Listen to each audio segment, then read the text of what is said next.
Welcome to the third season of Murder in 20 podcast, where I, Bobby Stevens, am your host with a new episode every Wednesday. If you're a serious fan of true crime and love listening to podcasts, but don't want all that small talk, you've come to the right place. We get right to the facts. Murder in 20 episodes are concise and complete in 20 minutes. Less talk and more true crime. We're pausing new episodes for a short time and featuring some of our most intriguing past episodes, while I spend time with a family member experiencing a serious health issue. We're grateful for your support, and we will be back with new episodes as soon as we can. Thanks for tuning in.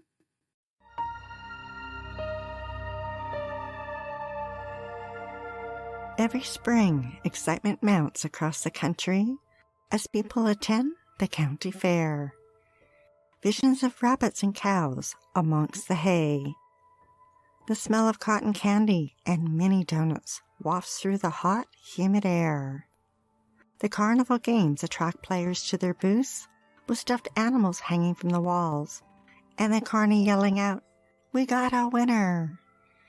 Games of cards and dice that entice players to think a win is easy. Tables and booths where people sell their wares. Need an overpriced cowboy hat or a bright colored t-shirt you'll only wear once? This is the place to get it. The midway ride spinning and churning stomachs, the dizzying colored lights at night, the flash, twist and whirl, to the music pumping. Traveling from town to town throughout the warm months from spring until fall, the Carnies set up the rides, the booths, and the attractions. Then take them down and travel to the next town and do it all over again. But this is what they signed up for. Some are misfits who found a place to belong. Some are running from the law, and some use it to escape their past. They spend their days watching other people have fun, laughing and smiling, then spend their nights in run-down cheap motels, or in their own trailer, if they're lucky. The glitz of neon lights and smell of candy floss hide a sinister side. One where children and adults attend the fair, then disappear. In 1980, 17-year-old Randy Sellers went to the Kenton County Fair in Kentucky. He ended up intoxicated and got into a fight. The police were called, but instead of taking him to the cells, they decided to drive him home. A mile from his house, Randy asked to be let out, to walk the rest of the way so he could sober up a little before walking in to see his parents. The officers obliged. Randy never made it home. Then, in 1981, Cinda Pallett and Charlotte Kinsey attended the Oklahoma State Fair. For the first time, their parents had allowed the two 13-year-olds to go on their own. That afternoon, a man who said he was a carnival worker offered them a job unloading stuffed animals from a truck. The girls were seen at 5:30 p.m. Then they both disappeared. In the summer of 1986, 14-year-old Jeremy Bright and his younger sister were visiting family in Myrtle Point, Oregon, when they attended the Coos County Fair and Rodeo. In the afternoon, the two siblings parted ways and agreed to meet at the Ferris wheel at 5 p.m. Jeremy never made it. Alfred Carpenter was born in California. His future wife, Pauline, was from Kansas. The couple married in 1986 and had 6 children, a boy and 5 girls. Alfred's nickname was Sonny. He and Pauline worked at the Boeing plant for years until their retirement. But they weren't going to spend it sitting around. They decided to travel, but not in the usual sense of hopping on a plane and sitting on a beach. They wanted to stay active and decided to spend their summers traveling across the state and selling wares at county fairs. The Messenger Enquirer described how Sonny renovated a trailer into a pop-up shop for them to take to the fairs. The couple traveled for many years. Miles loved his grandparents and knew they enjoyed traveling together, but he felt at 78 and 79 it was time for them to give up their business and settle down. After all, they had 23 great-grandchildren to enjoy. Miles can still remember when he was 16 and going to the hospital for surgery. He was nervous and asked his grandparents to go with him. They made sure they were there at 6 a.m. and stayed with him until he woke up. In 2018, Sonny told Miles he was going on one last hurrah to get rid of his inventory. Miles was happy to hear it. In July, the couple headed to the Barton County Fair in Great Bend, a typical small-town family event that ran from Wednesday to Saturday. The morning started off with a sunrise prayer service. For fun, there was an antique tractor pull. The fair featured the local 4-H club showing off a range of livestock: goats, sheep, cows, horses, rabbits, and chickens, all with the hopes of winning a ribbon. Music filled the air, while riders of all ages screamed on the carnival rides as they spun, tilted, and turned upside down. And for those seeking to spend their allowance or some extra cash, there would be arts and crafts tables and booths for vendors like Sonny and Pauline, who were there selling jewelry and purses. After they arrived at the fair, Sonny talked to his cousin Marshall and said there was a good turnout of people and that this was the last year doing the circuit. Working at the fair was an eclectic mix of Carnies. Kimberly Younger and Michael Fowler were both from Florida. He had a criminal record going back 30 years for burglary and auto theft. Rusty Fraser hailed from Aransas Pass in Texas, and Christy Tenney was from Santa Fe. Kimberly and Michael had become an item of sorts. In her mind, Kimberly made up what she called the carnival mafia. The Virginian Pilot reported that she claimed she was part of the organization and that it was involved in money laundering and even murder. Over time, she convinced Michael and Rusty that she knew its leader, Frank Zajac. The men didn't see any reason to doubt her, but in reality, there was no carnival mafia and no Frank. Kimberly invented him and used her cell phone to set up a fake Facebook account. Pretending to be Frank, she sent messages to Michael and ordered him to carry out a murder. Frank convinced him that it would be his blood to get into the carnival mafia.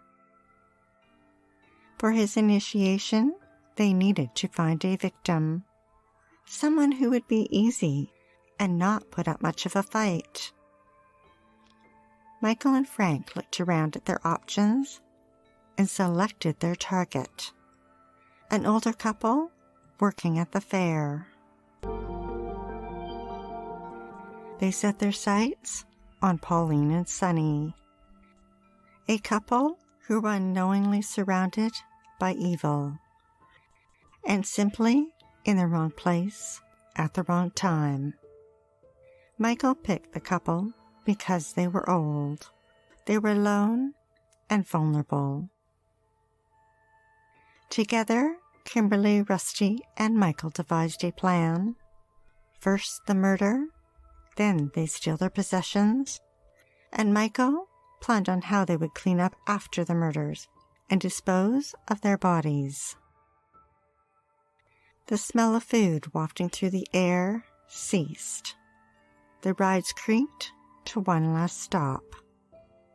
Music faded out.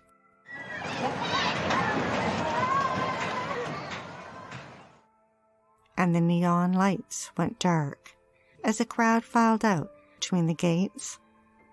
The fairgrounds were quiet. Early Saturday morning, the three crept up on Pauline and Sonny's truck and camper that was parked beside their trailer.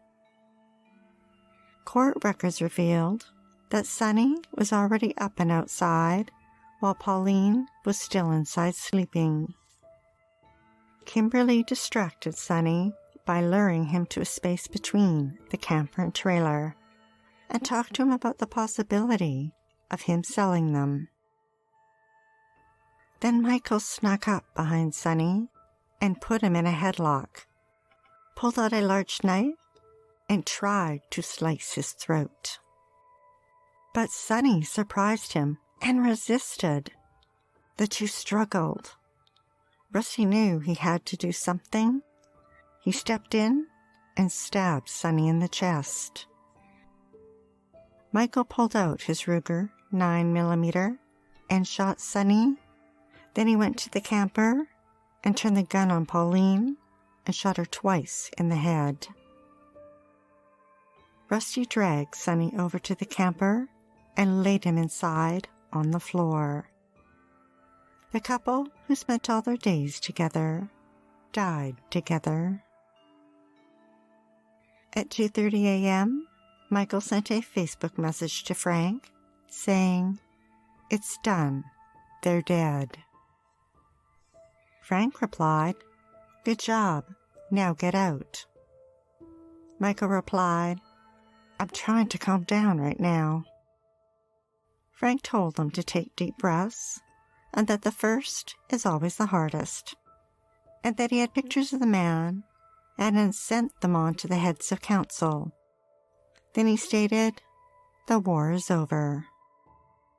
Only there was no council, and there was no war. It was all in Kimberly's warped mind. Pauline and Sonny's daughter didn't hear from her parents for 2 days. Concerned, she contacted police and reported them missing.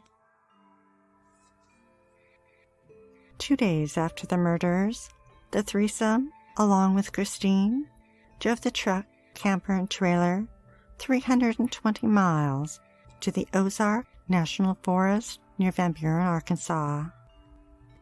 The Democrat Gazette reported they drove down a dirt road into the forest until they found a dry creek bed. They buried Sonny and Pauline in a shallow grave and covered them with rocks, dirt, and pieces of wood. Then the foursome headed to Van Buren and holed up at the Vista Hills apartments. Kimberly made a spaghetti dinner for everyone. They laughed while they ate and acted like nothing happened. Now for the twist. Christine was terrified of the threesome and called her sister and told her she was being held hostage by kidnappers and that they'd killed 2 people and stolen their RV. Her sister called police and they responded immediately.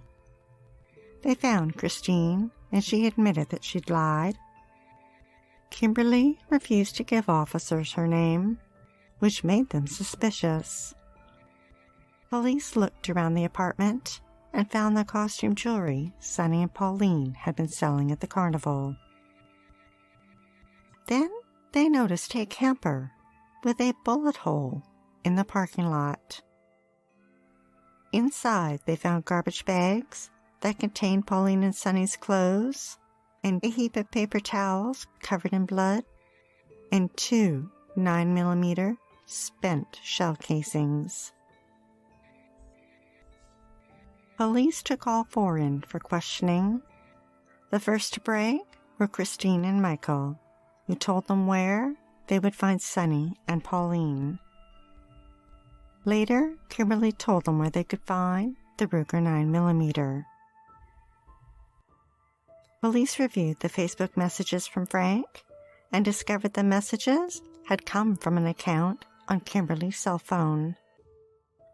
They shared that information with Michael, He was surprised to learn that the messages he thought came from Frank were actually from Kimberly, and he commented, "She had me suckered the whole way. I just threw my whole life away." In Arkansas, Kimberly, Michael, and Rusty were charged with theft and tampering with evidence and abuse of a corpse. They were extradited to Kansas, and in December, Kimberly, Michael, and Rusty were charged with capital murder. Kimberly was also charged with conspiracy to commit murder, criminal solicitation, and theft. Michael was also charged with theft. Their bail was set at $1 million each. For her part, Christine was charged with 3 counts of obstructing apprehension and sentenced to 59 months. Rusty was sentenced to life in prison without the possibility of parole for 100 years. Kimberly was sentenced to life without the possibility of parole on capital murder, plus an additional 20 years for conspiracy to commit murder, solicitation to commit murder, and theft. Her sentences are to be served consecutively. Michael was charged with capital murder, premeditated murder, and theft. He pled guilty. At his sentencing, court records state that the judge in part said, "It was planned. It was premeditated. It was done for the purpose of stealing property, getting money, or perhaps joining a gang or mafia. Those are the choices you made." He sentenced Michael to 100 years and ordered that the 50-year sentence for the murder of Mr. Carpenter is to be a hard 50. The judge continued, "I'm going to run that consecutive because it was 2 separate crimes that could have been precluded and prevented." And to Mrs. Carpenter, that would also be a hard 50.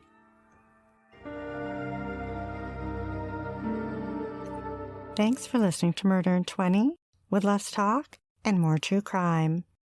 If you're dying to hear more, past episodes of Murder in 20 are available for free at murderin20.com and on all major podcast platforms.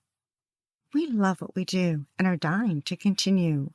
If you enjoy listening to Murder in 20 every week, we'd be eternally grateful for your support by visiting Murder in 20 at Patreon, PayPal, or murderin20.com. We'd like to acknowledge Purple Planet for use of their music, sound effects from Vaseline Studios and Quick Sounds, and our many editorial sources who are listed on our website. Be sure to like, share, and follow us to learn about upcoming episodes every Wednesday. Stay safe, sleep with the lights on, and don't play with strangers.